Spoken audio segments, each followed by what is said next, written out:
রহিম। যারা অ্যাডোবি ক্লাসে অ্যাডোবি সম্পর্কে যারা জানেন বা কম জানেন তাদের জন্য সাহায্যকারী হিসেবে আমরা একটা ভিডিও তৈরি করছি। বেশ কয়েকটা ক্লাস হবে। আমার সাথে অনেক বন্ধুরা আছে যারা এই ক্লাসগুলো দেখছে এবং আপনারা যারা শুরু থেকেই দেখবেন প্রত্যেকটা ক্লাস তাদের অনেক হেল্প হবে। অ্যাডোবি ইলাস্ট্রেটর CS6 সফটওয়্যারটি আগে ওপেন করতে হবে। ওপেন করে টুল সম্পর্কে আমরা পরিচয় করে দিব, কিন্তু তার আগে যেটা হচ্ছে এই সফটওয়্যারটা কাজ করে বিভিন্ন লোগো বা বিভিন্ন রকম ঘরে বসে অনেক কিছু তৈরি করতে পারবেন, অনেক ডিজাইনের কাজ করতে পারবেন, ব্যানারের কাজ করতে পারবেন যারা, এবং এই কাজগুলো করতে একটু মনোযোগী দিলেই হবে। এই টুলসগুলো আমরা কাজের মাধ্যমে আস্তে আস্তে শিখে নেব। এটা প্রত্যেকটা জিনিস ধরলেই কিংবা মাউস দিয়ে প্রত্যেকটা টুলসেরই নাম সামনে সাথে সাথে চলে আসবে। যেমন সিলেকশন টুলস, তারপরে second direct tools, selection tools, এরপরে সিলেক্ট টুল বার, এভাবে লেজার টুলস, বিভিন্ন টুলস, এবং প্রত্যেকটা টুলসের ভিতরে আবার আর অনেক টুলস থাকে। যেমন রেক্ট্যাঙ্গল, এর ভিতরে টেক্সট, এর ভিতরে টেক্সট কী ধরনের টেক্সট, এটা ক্লিক করে দেখা যাবে অনেক ধরনের টেক্সট করা যাবে। এইভাবে আমরা পর্যায়ক্রমে আমরা দেখে নেব। এই ক্লাসের শুরু থেকে আমরা কী করতে পারি, ফার্স্টে একটা পেজ, এখানে ফাইল মেনু, এই মেনু থেকে এডিট, অবজেক্ট অনেক কিছু পাবো। আমরা কাজ করলে অনেক কিছু দেখতে পারবো, কারণ বিস্তারিত বলতে গেলে অনেক সময় ব্যাপার। তাই কাজের মাধ্যমে আমরা জিনিসগুলো দেখে নিই। কী করতে পারি, ফাইল মেনুতে ক্লিক করি, ফাইল মেনুতে ক্লিক করে এখানে নিউ, ওকে,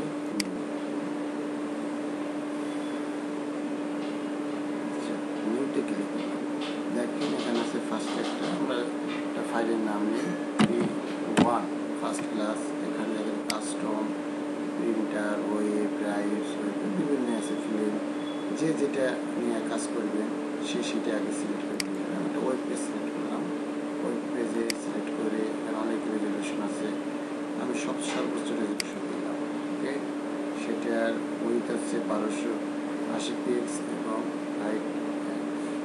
এখানে আরেকটা জিনিস দেখেন, এখানে আমরা কী ধরনের মেজারমেন্ট ইউজ করতে যাচ্ছি। আমরা এখানে অলরেডি এখানে পিক্সেল আছে, আমরা যদি এখন কাজ করবো যখন তখন আমরা এখানে মিলিমিটারে আমরা সেট করে নিলাম। এখানে দুই ধরনের পেজ আছে, একটা হচ্ছে হরাইজন্টাল, একটা আছে vertical.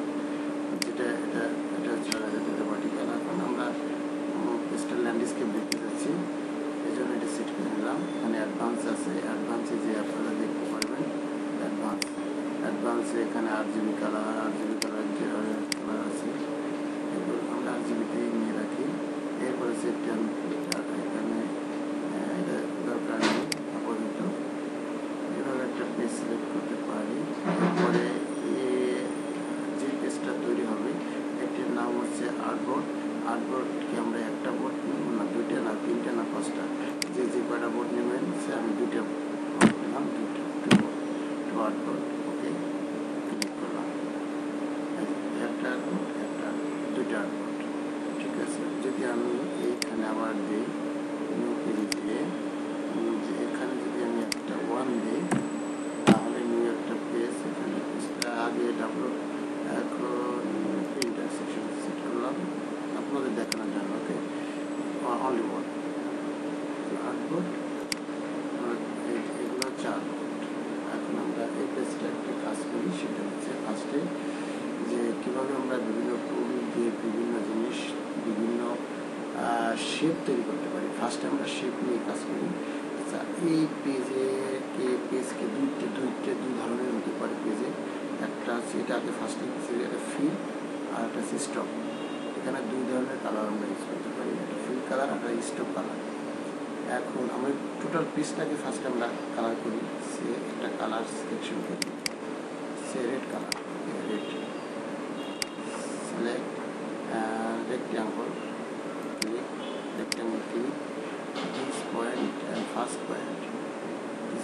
First point and last point. Okay, এইভাবে আমরা টোটাল পেজটাকে করতে, এবং এই কালার এখান থেকে একটা কালার চেঞ্জ করতে পারি, সে এটা একটু ব্ল্যাক থাকে। ওকে, সে এভাবে তৈরি করতে পারি, এবং প্রত্যেকটি কাজের শেষে আমরা সিলেক্ট টুল ক্লিক করে বাইরে ক্লিক করলে আমাদের কমান্ড শেষ। যাক, আবার যখন এইটা দিয়ে এই সিলেকশন টুলটা ভিতরে ক্লিক করবো তখন সিলেক্ট হয়ে যাবে। তারপর ধরে আমরা কিবোর্ড দিয়ে ডিলিট দিয়ে আমরা একটা অন্য শেপে কাজ করি। সে এই রেক্টিয়ান বোল্ড সিলেক্ট করলাম, এইটুকু জাস্ট এখানে একটা কালার চেঞ্জ করি, সে এটা রেড কালার। আচ্ছা, এখন এইটা হচ্ছে কী করলাম, ফুল ভিতরে এটা হচ্ছে ফিল কালার। আর এই যে একটা বর্ডার, এই বর্ডারটা হচ্ছে স্টক কালার। আমরা স্টক কালারটা চেঞ্জ করি, স্টক কালার এটা ডাবল ক্লিক করি, এটা আছে এখানে কালারটা দিই।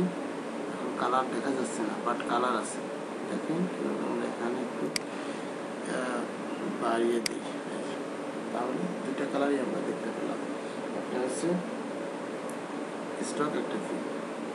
সে একটু এই কালারটাকে আমরা একটু কমিয়ে দিই, 5 রাখি, select and okay.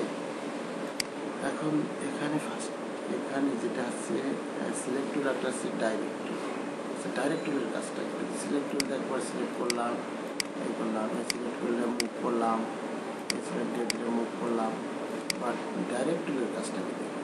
Direct tool on করুন, এখন এই যে বিন্দু ডাবল ক্লিক করুন, ডাবল ক্লিক করুন, দেখুন কি হচ্ছে, ডাবল ক্লিক করুন, কি হচ্ছে, ডাবল ক্লিক করুন, কি হচ্ছে। তাহলে আমরা ডাবল ক্লিক করে এটিকে বিভিন্ন শেপ তৈরি করতে পারছি, ডাইরেক্ট টুল দিয়ে বিভিন্ন রকম শেপ, ওকে। আচ্ছা, দেখি আমরা, আচ্ছা আমাদের আর একটা পেজ আছে, সে পেজ আছে এখানে, এটা আমরা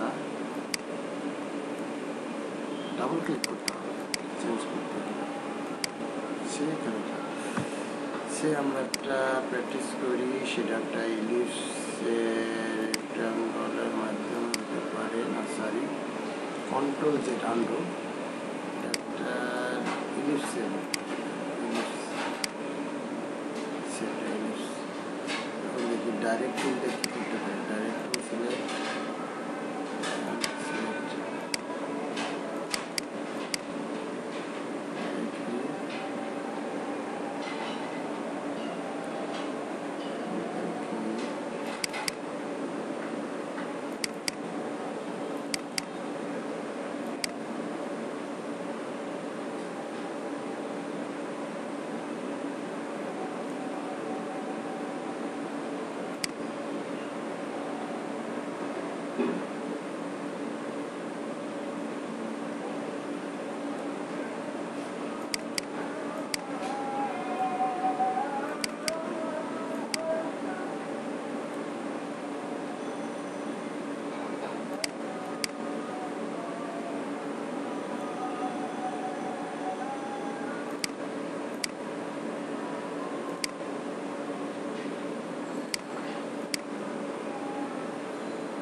বিভিন্ন রকম শেপ তৈরি করতে পারতেছি, বিভিন্ন রকম শেপ, বিভিন্ন রকম শেপ।